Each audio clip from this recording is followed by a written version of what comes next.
शादी का माहौल कितना सुंदर होता है ना।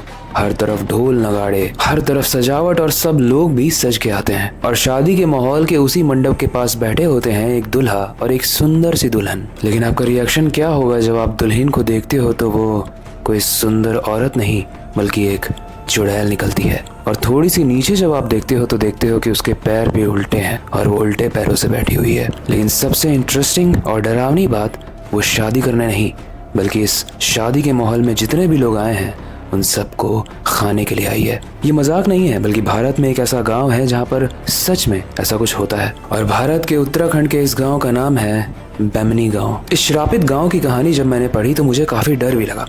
मतलब जिस रात मैंने पढ़ी थी उस रात मैं सही से सो भी नहीं पाया था, लेकिन काफ़ी इंटरेस्टिंग भी लगी, इसीलिए मैं ये आप लोगों के सामने लेकर आया हूँ। इस कहानी में हर मिनट के साथ डर बढ़ता जाएगा, लेकिन ये गांव श्रापित क्यों है उसकी बैक स्टोरी जब आप जान जाओगे तो वो जानने के बाद शायद आपको मज़ा भी आए लेकिन डर भी बहुत लगेगा।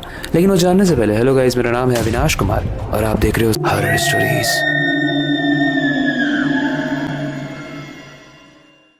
आज की कहानी है दिल्ली में रहने वाली वर्तिका की। वर्तिका की एक फ्रेंड थी जिसकी रिसेंटली में शादी फिक्स हो गई थी। उसका नाम था पायल और वर्तिका को तो ये बिलीव ही नहीं हो रहा था कि उसकी दोस्त पायल की शादी हो रही है। आज ही का वो दिन था जिस दिन पायल का वेडिंग कार्ड वर्तिका के घर में आता है। अब पायल यानी जो वर्तिका की दोस्त है उसका घर उत्तराखंड के उसी श्रापित गांव में था, यानी बेमनी गांव में, और शादी भी वहीं पर फिक्स हुई थी। इसका मतलब शादी अटेंड करने के लिए वर्तिका को उसी गांव में जाना पड़ता। वर्तिका काफी एक्साइटेड थी क्योंकि पहली बार वो किसी पहाड़ी शादी को अटेंड कर रही थी। इसीलिए इसी एक्साइटमेंट में 2 दिन के बाद ही वो अपने सामान को पैक करके बेमनी गांव की तरफ रवाना हो जाती है। जैसे ही वो अपना पहला कदम उस उत्तराखंड के बेमनी गांव में रखती है उसका दिल बहुत खुश हो जाता है क्योंकि हर तरफ पहाड़ के वो नज़ारे, ठंडी हवा और शांत सा माहौल जो शहरों में तो बिल्कुल नहीं मिलता है। लेकिन उसी शांति में एक डर भी छुपा था और उस डर का एहसास वर्तिका को तब हुआ जब उसने एक इंसान को एक पेड़ पे अपना सर मारते हुए देखा। वर्तिका देखती है कि एक इंसान है जो पेड़ पर अपने सर को मारे ही जा रहा है। उसके सर से बहुत तेज रिस के खून बह रहा है।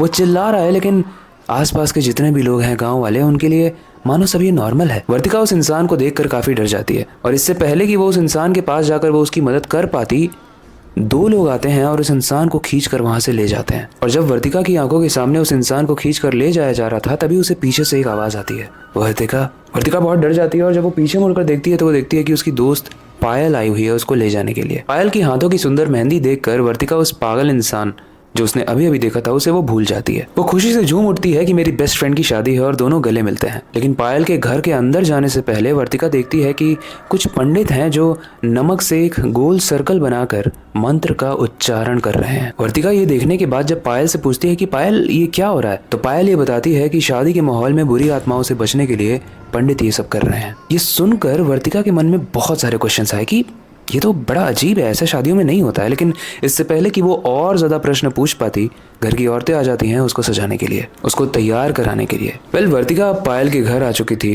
और जब तक सब लोग तैयार होते शाम का वक्त हो जाता है। शाम होते ही मंडप पूरे तरीके से बहुत सुंदर तरीके से सज जाता है। रस्में शुरू हो जाती हैं और पंडित जी पायल को बोलते हैं हवन में घी डालने के लिए। लेकिन पंडित जी के ये बोलने के बाद कुछ अजीब हुआ।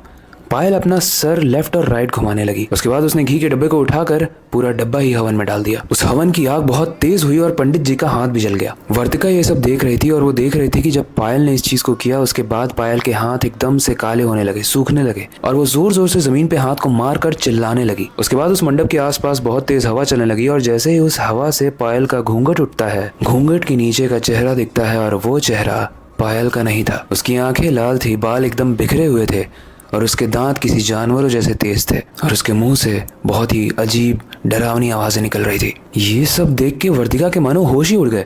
उसे कुछ समझ ही नहीं आ रहा था कि ये हो क्या रहा है। ये तो शादी होने वाली थी लेकिन ये क्या पागलपन चल रहा है। और ये सब देखने के बाद वर्तिका को और अजीब लग रहा था कि बाकी लोग एकदम शांत हैं। ये कैसी शादी है कि लड़की पे भूत आ गया और बाकी लोग एकदम शांत हैं, वो एंजॉय कर रहे हैं पार्टी को। उसके बाद पायल का एक भाई जो मंडप के पास बैठा हुआ था वो मंडप से उठकर चला जाता है और वर्तिका अभी तक शॉक में थी। उसके बाद पायल की माँ पायल को एक इशारा करती है कि रुको, अभी पंडित जी आ रहे हैं। लेकिन उसके बाद और डरावनी चीजें हुई। पायल अपने बालों को कस कस के नोचने लगी। उसके बाल निकल के नीचे गिर रहे थे और इस हद तक वो अपने बालों को खींच रही थी जब तक उसके बालों से खून ना निकलने लगे। उसके बाद वो कुछ अजीब सी भाषा में बात कर रही थी और अंदर से एक आवाज नहीं आ रही थी।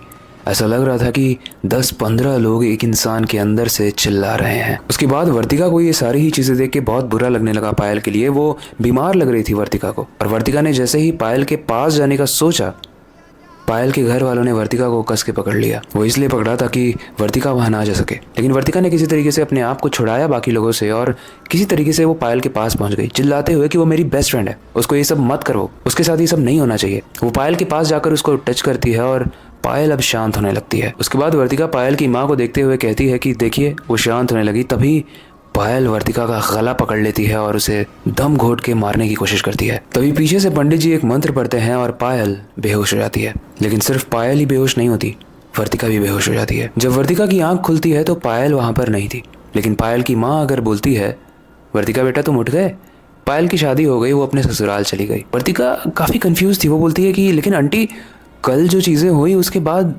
हुआ क्या, मुझे आप बताओगे? पायल की माँ कहती है कि बेटा हम जिस गांव में रहते हैं ना, यानी बेमनी गांव, ये गांव एक श्रापित गांव है।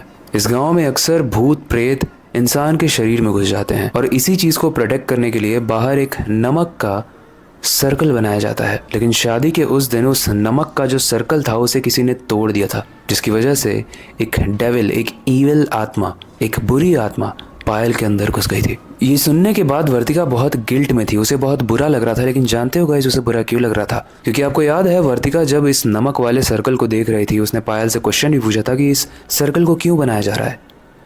तो पायल ने बताया था, और उसके बाद जल्दीबाजी में उस घर की औरतें आ जाती हैं पायल को सजाने के लिए। वर्तिका एक्टिंग करती है थोड़ी देर तक उनके साथ रहने का, लेकिन उसके बाद वापस वो उसी सर्कल के पास आती है और उस सर्कल से कुछ छेड़खानी करती है उसको देखने के लिए कि ये सब क्या है।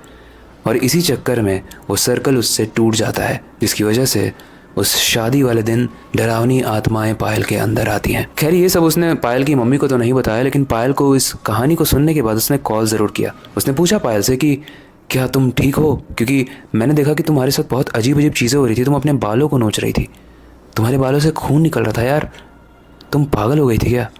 पायल बोलती है कि मैं एकदम ठीक हूँ, मुझे कुछ नहीं हुआ है, वो बस नॉर्मल रिचुअल्स थे जिसे हमें फॉलो करना ही था। उस दिन के बाद से गाइस वर्तिका उस गांव में कभी भी नहीं आई। एंड वर्तिका तो उस गांव में नहीं गई, लेकिन क्या आप इस उत्तराखंड के बेमनी गांव में जाना चाहोगे? हाँ और ना में हमें आंसर ज़रूर देना। हम देखना चाहेंगे कि आपको हॉरर जगहों में जाने में कितना ज़्यादा इंटरेस्ट है। बाकी आई होप आज की कहानी आपको सुपर इंटरेस्टिंग और डरावनी लगी होगी। ऐसी ही और इंटरेस्टिंग स्टोरी के लिए हमारे पेज से जुड़े रहें, क्योंकि आगे आने वाली स्टोरीज़ आपका दिमाग खोल देंगी। बाकी वक्त आ चुका है हर बार की तरह इस कहानी का अंत करने का और नई सुपर इंटरेस्टिंग और डरावनी कहानी की शुरुआत करने का। लेकिन जाने से पहले मैं हमेशा की तरह एक ही चीज़ कहना चाहूँगा, अपनी क्यूरियोसिटी को डाई मत होने देना, नई चीज़ें सीखते रहना, अपने बेड के नीचे और खिड़की के बाहर ज़रूर देख लेना, कहीं कोई डरावनी चुड़ैल आपका इंतज़ार तो नहीं कर रही है। मिलते हैं अगली वीडियो में।